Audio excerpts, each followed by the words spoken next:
আসসালামু আলাইকুম। শিক্ষা একাডেমিতে তোমাদের সবাইকে স্বাগতম। এই ভিডিওতে আমি তোমাদেরকে নবম শ্রেণীর ইতিহাস ও সামাজিক বিজ্ঞান বই থেকে ব্যক্তিজীবনের সামাজিক কাঠামো এই অধ্যায়টি নিয়ে আলোচনা করব। আর এই অধ্যায়টির 116 পৃষ্ঠায় তোমাদেরকে একটি দলগত কাজ দেওয়া হয়েছে, দলগত কাজ 1। এই দলগত কাজটিকে তোমরা কিভাবে সমাধান করবে আমি তোমাদেরকে তা দেখিয়ে দিব।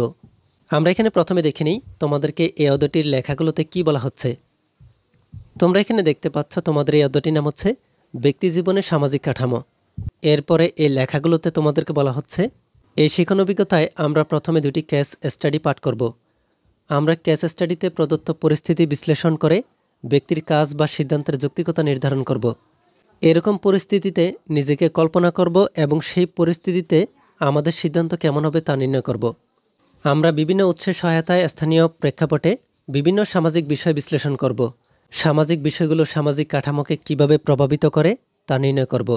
আমরা যে কোনো প্রেক্ষাপটকে ব্যক্তি নিরপেক্ষ ও নির্মোহভাবে বিশ্লেষণ করার কৌশলগুলো নির্ধারণ করব। বৈশ্বিক প্রেক্ষাপটে বিভিন্ন সামাজিক বিষয় নির্ধারণ করে সেগুলোকে সামাজিক কাঠামোর উপর কিভাবে প্রভাব ফেলছে তা ব্যক্তি নিরপেক্ষ ও নির্মোহভাবে বিশ্লেষণ করে দেওয়ালেখা তৈরি করব। তোমরা এখানে দেখতে পাচ্ছ তোমাদেরকে এখানে দুটি কেস স্টাডি দেওয়া হয়েছে। একটি হচ্ছে কেস স্টাডি 1, আরেকটি হচ্ছে কেস স্টাডি 2। আমরা এখানে প্রথমে কেস স্টাডি 1 দেখে নিই। এখানে তোমাদেরকে এই কেস স্টাডির লেখাগুলোতে বলা হচ্ছে লাবণ্য চৌধুরী একজন ফটোগ্রাফার। তার ছবিতে ফুটে ওঠে বাংলার মানুষের সুখ দুঃখের জীবনের গল্প। একটি আন্তর্জাতিক প্রদর্শনীতে তার ছবি নির্বাচিত হয়েছে। তিনি ভীষণ উৎসাহ ও উদ্দীপনা নিয়ে সেই প্রদর্শনীতে অংশগ্রহণ করলেন।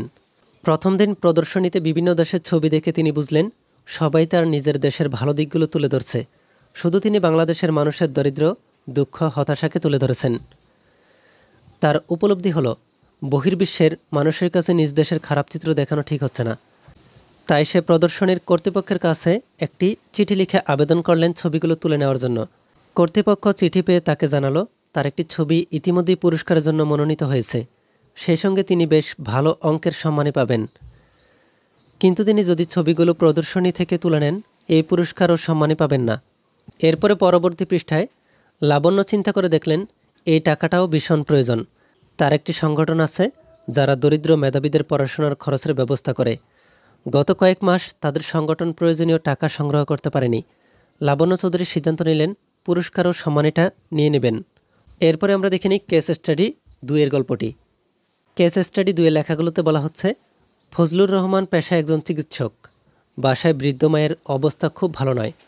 মা আজকে ভীষণ অনুরোধ করেছেন তার পাশে কিছুক্ষণ থাকতে। মায়ের কাছে বেশ কিছুক্ষণ বসেছিলেন। এরপর হাসপাতালের জন্য যখন রওনা দেবেন তখন খেয়াল করলেন মায়ের সারা শরীর কাঁপছে। হঠাৎ জ্বর বেড়ে গেছে এবং প্রেশার কমে গেছে। এমন অবস্থায় মাকে দেখার মতো কেউ নেই। হাসপাতাল থেকে বারবার ফোন আসছে, তাই তিনি বাধ্য হয়ে ফোন ধরলেন। ফোনের ওপাশ থেকে জানানো হলো একজন ইমার্জেন্সি রোগী আসছে, তার জরুরি ভিত্তিতে অপারেশন লাগবে। ফজলুর রহমান একটু রেগে গিয়েই বললেন আমি না থাকলে কি হাসপাতাল চলবে না? তখন তাকে জানানো হলো হাসপাতালে বিশেষজ্ঞ ডাক্তার হিসেবে শুধু তিনিই আছেন যিনি এই অপারেশন করতে পারেন।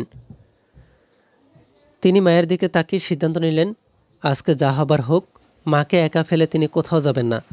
এরপরে তোমাদেরকে এই কেস স্টাডি 1 আর কেস স্টাডি 2 থেকে এখানে একটি দলগত কাজ দেওয়া হয়েছে। এটি হচ্ছে দলগত কাজ 1। এই দলগত কাজটিতে তোমাদেরকে বলা হচ্ছে আমরা আগের মতো দলে বসে যাই, এরপর দলে বসে আলোচনা করি লাবণ্য চৌধুরী ও ফজলুর রহমানের এই সিদ্ধান্ত কতটুকু যৌক্তিক হয়েছে। তারা পরিস্থিতি বিশ্লেষণ করে যথাযথ যৌক্তিক সিদ্ধান্ত নিতে পেরেছিলেন। তাহলে তোমরা এখানে দেখতেই পাচ্ছ তোমাদেরকে এই দলগত কাজ 1 বলা হচ্ছে লাবণ্য চৌধুরী ও ফজলুর রহমানের এই সিদ্ধান্ত কতটুকু যৌক্তিক হয়েছে। তারা পরিস্থিতি বিশ্লেষণ করে যথাযথ যৌক্তিক সিদ্ধান্ত নিতে পেরেছিলেন। এখানে তোমাদেরকে এই প্রশ্নটি করা হয়েছে। এই প্রশ্নের উত্তর তোমাদেরকে দলগতভাবে আলোচনা করে এই প্রশ্নের সমাধানটিকে করতে হবে। তোমরা কিভাবে এই দলগত কাজ 1 এর সমাধানটি করতে পারো আমি তোমাদেরকে তা একটি নমুনা সমাধানের মাধ্যমে দেখিয়ে দিচ্ছি। তার আগে তোমরা যারা এখনও আমাদের চ্যানেলটিকে সাবস্ক্রাইব করোনি তারা এখনই আমাদের চ্যানেলটিকে সাবস্ক্রাইব করে রাখো। আর যারা সাবস্ক্রাইব করেছো তাদেরকে অসংখ্য ধন্যবাদ। তোমরা এখানে দেখতে পাচ্ছ আমি তোমাদের জন্য এই দলগত কাজ 1 এর সমাধানটিকে লিখে নিয়েছি। তোমাদেরকে এই দলগত কাজ 1 বলা হয়েছিল লাবণ্য চৌধুরী ও ফজলুর রহমানের এই সিদ্ধান্ত কতটুকু যৌক্তিক হয়েছে। তারা কি পরিস্থিতি বিশ্লেষণ করে যথাযথ যৌক্তিক সিদ্ধান্ত নিতে পেরেছিলেন। এই প্রশ্নের নমুনা সমাধানটিকে আমি লিখে নিয়েছি, তোমরা এখানে দেখতে পাচ্ছ। তথ্যের উৎস হচ্ছে পাঠ্য বই, সহায়ক বই, এরপরে হচ্ছে ইন্টারনেট। তথ্য সংগ্রহের পদ্ধতি হচ্ছে আমরা পাঠ্য বই থেকে লাবণ্য চৌধুরী ও ফজলুর রহমানের সিদ্ধান্তের প্রেক্ষাপট ও সিদ্ধান্ত সম্পর্কে জেনেছি। প্রয়োজন অনুসারে ইন্টারনেট থেকে সহায়তা নিয়েছি। এরপরে হচ্ছে তথ্য বিশ্লেষণ। আমরা লাবণ্য চৌধুরী ও ফজলুর রহমানের সিদ্ধান্ত সম্পর্কে তথ্য সংগ্রহ করে সেগুলো যাচাই বাছাইয়ের মাধ্যমে সিদ্ধান্তে উপনীত হলাম।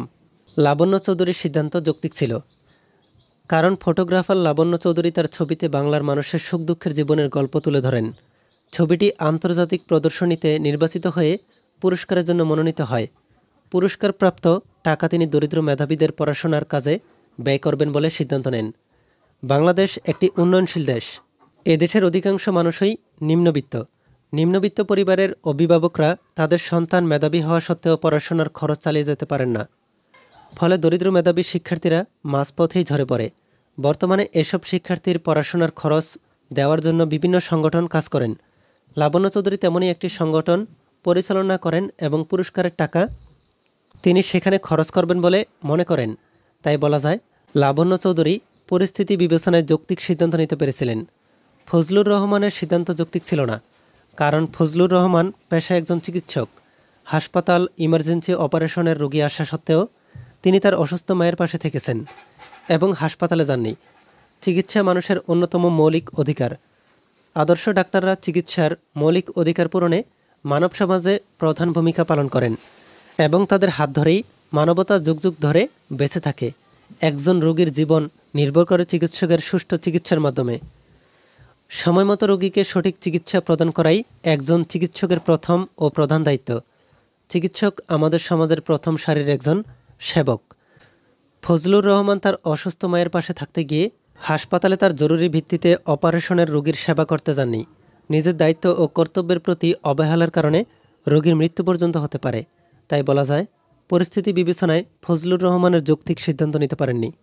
তাহলে তোমরা এখানে দেখতেই পাচ্ছ, আমি তোমাদের জন্য দলগত কাজের একটি নমুনা সমাধান দেখিয়েছি। তোমরা আমার দেওয়া এই নমুনা সমাধানটিকে ভালোভাবে দেখে তোমাদের নিজেদের মতো করে এই দলগত কাজটির সমাধান করে নিবে। এই ভিডিওতে এই পর্যন্তই। পরবর্তী ভিডিওতে আমি তোমাদেরকে এই অধ্যায়ের পরবর্তী কাজগুলোকে তোমরা কিভাবে সমাধান করবে আমি তোমাদেরকে তা দেখিয়ে দিব। এই ভিডিওটি তোমাদের কাছে ভালো লাগলে ভিডিওতে কমেন্ট করে জানিয়ে দাও। আর পরবর্তী সকল ভিডিওগুলো পাওয়ার জন্য আমাদের এই চ্যানেলটিকে এখনই সাবস্ক্রাইব করে রাখো।